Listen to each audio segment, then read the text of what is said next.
4 tokoh musik tradisional di Indonesia. Yang pertama, Kinarto Sabdo.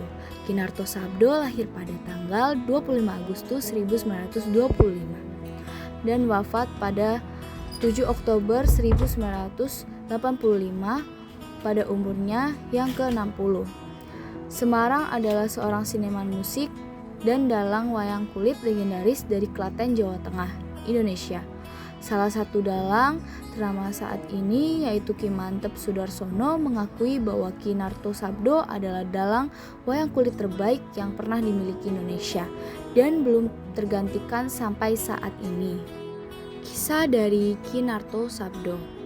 Nama asli Kinarto Sabdo adalah Sunarto, merupakan putra seorang perajin sarung keris bernama Patrinoyo. Kehidupan masa kecilnya yang serba kekurangan membuat Sunarto putus sekolah dalam pendidikan formalnya, yaitu Standard School Muhammadiyah atau SD 5 tahun. Kehidupan ekonomi yang serba sulit membuat Sunarto bekerja membantu pendapatan keluarga melalui bakat seni yang ia miliki. Antara lain, ia pernah menjadi seorang pelukis, juga sebagai pemain biola dalam orkes keroncong. Sinar Purnama. Bakat seni tersebut semakin berkembang ketika Sunarto dapat melanjutkan sekolah di lembaga pendidikan Katolik. Pada tahun 1945, dapat melanjutkan sekolah di lembaga pendidikan Katolik. Pada tahun 1945, Sunarto berkenalan dengan pendiri grup wayang orang Ngesti Pandowo, yaitu Ki Sastra Sabdo.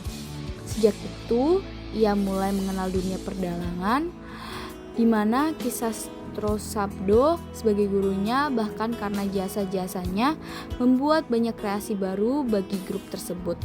Sunarto memperoleh gelar tambahan Sabdo di belakang nama aslinya.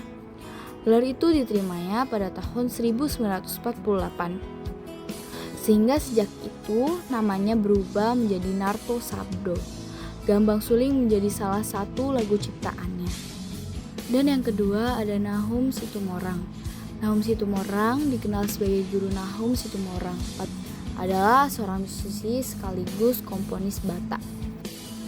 Nahum Situmorang lahir di Sipirok pada tanggal 14 Februari 1908 sebagai anak kelima dari Guru Kilian Situmorang dan wafat pada tanggal 20 Oktober 1969 di umurnya yang ke-61. RSUP Ham Adam Malik, Medan, Sumatera Utara. Ayahnya adalah seorang guru yang sering berpindah tempat kerja. Karir Nahum sebagai penyanyi dimulai sejak duduk di bangku sekolah dasar. Pendidikan yang terakhir adalah Quake School, sekolah guru di Lembang, Bandung. Namun lulus dari Quake School pada tahun 1928, Nahum turut dalam barisan perintis kemerdekaan sebagai anggota Kongres Pemuda. Nahum pernah mengikuti sayembara untuk menciptakan lagu kebangsaan Indonesia bersama dengan komponis-komponis lain, salah satunya Sidik Sitompul. Sayembara ini dimenangkan oleh W.R. Supratman. Sementara Nahum mendapatkan posisi kedua. Dari tahun 1929 hingga 1932, Nahum bekerja pada sekolah partikelir Batak Sketch Studi Fondi Sibolga. Kemudian pada tahun 1932 Nahum pindah ke Tarutung His Partikelir Institute for Western Leisure Underwich yang beroperasi hingga kedatangan Jepang pada tahun 1942. Pulau Samosir menjadi salah satu musik ciptaannya. Yang ketiga ada Benyamin Sueb. Benyamin Sueb lahir 5 Maret 1939 dan wafat pada 5 September 1995. Adalah pemeran pelawak, sutradara, dan penyanyi Indonesia. Benyamin menghasilkan lebih dari 75 album musik dan 53 judul film. Benyamin Sueb masuk ke dalam daftar The Immortal 25 artis Indonesia terbesar sepanjang masa versi majalah Rolling Stone Indonesia.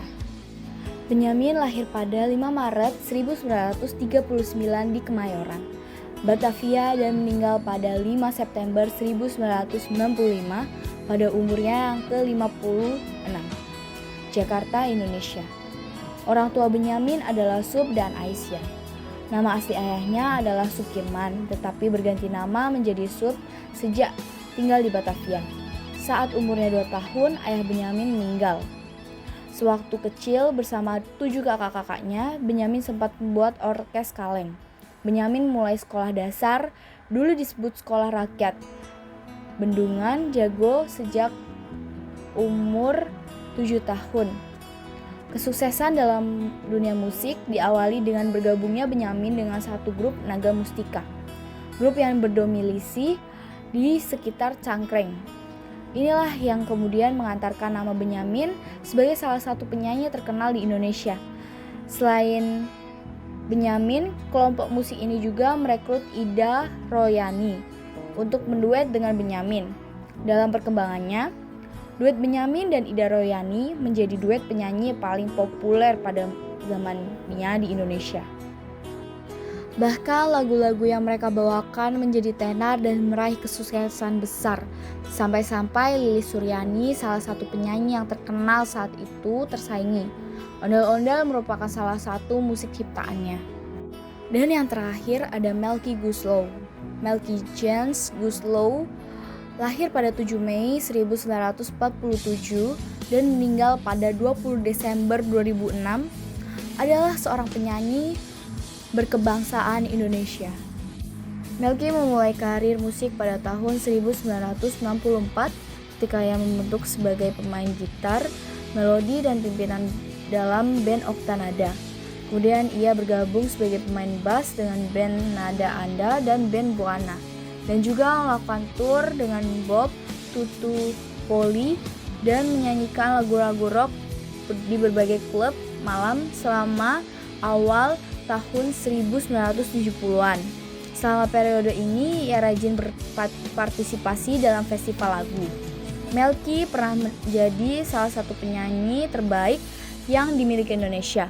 Lagu-lagu yang dibawakan banyak yang mendapat sambutan masyarakat. Beberapa lagunya yang terkenal adalah Pergi Untuk Kembali, Hiroshima dan Nagasaki, dan Tuhan Semesta Alam. Ia sempat bernyanyi duet dengan penyanyi Diana Nasution. Dan lagu mereka Bila Cengkih Berbunga meledak di pasaran. Ia wafat pada tanggal 20 Desember 2006 di umurnya yang ke-59 di Jakarta, Indonesia. Sio Mama menjadi salah satu lagu ciptaannya. Sekian dan terima kasih.